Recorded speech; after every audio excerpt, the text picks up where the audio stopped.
All right, guys, Monday's workout for you. Every 4 minutes for 28 minutes. I think that's 7 rounds. You're gonna do 20 dumbbell power cleans, 10 handstand push-ups. With the dumbbell power cleans, we're gonna show it as a single dumbbell, but if you have to, definitely rock with that. It'll make it a little bit harder on you guys. For the single variation, we're just gonna go 10 on one side, 10 on the other. We'll go through some points of performance, and Manny is writing down our scale for the handstand push-ups. So 10 handstand push-ups, it's not a ton all in one set. You guys can definitely break these up in smaller sets to kind of chip through them. We're gonna go over the L push-up, or the box handstand push-up, as you guys might know it. So we'll show some points of performance, what we're kind of looking for.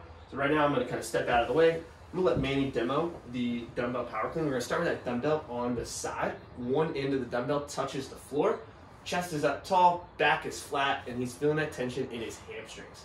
From here, he's gonna have a very big hip extension, squeeze his butt, and it's a quick elbow underneath to bring that dumbbell into a front rack position. He's gonna keep his eyes forward. That's gonna help keep his chest up nice and tall to make sure he's using his legs as much as possible. Then do 10 reps on one side, and then he can switch hands and do 10 on the other.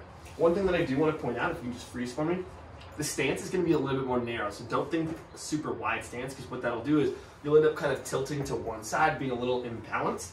Feet narrow, that way you can keep both legs involved in the movement. Good, and relax on your coach. Cool, once you finish your 20 dumbbell power cleans, we're gonna go into our L push-up. So Manny's actually gonna show it from a smaller box, but as you guys raise the height or go into a pike variation, it'll make it a little bit more challenging. Hands, I want shoulder width, so hands are gonna be directly underneath the shoulders. I want that chin in a neutral position. He's gonna allow his weight to shift more towards me, so that the top of his head makes contact with the floor just in front of his hands. So actually, I want you a little bit further, coach.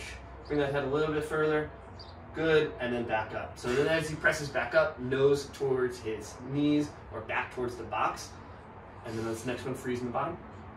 Good, and hold. So this is where I wanna see him. Elbows are pretty much stacked right over his wrist. Neck is neutral, but his hands are slightly in front so he can see his hands out of the corner of his eyes. A lot of times it come up. If we come straight down, those elbows will kind of flare out to the side. I'm not even sure if you can get in that position right now with the wall, but that's not what we want with those elbows kind of going into that chicken wing looking position. No chicken wings here. And relax. All right, again, if you guys want to make it a little bit more challenging, raise at the height of the box. You can go from your knees or in a pike position, but you can also do this from the floor. You don't have to add a height if that's challenging for you. So I would definitely encourage you guys to stick with some variation of this before you switch to just a regular push-up, because we want to keep it as an inverted press or a vertical pressing pattern. So every 4 minutes for 28 minutes, 20 dumbbell power cleans, 10 handstand push-ups. Post your scores on SugarWOD, Facebook, ask your coach if you need any additional scaling or modifications, and we'll see you guys tomorrow.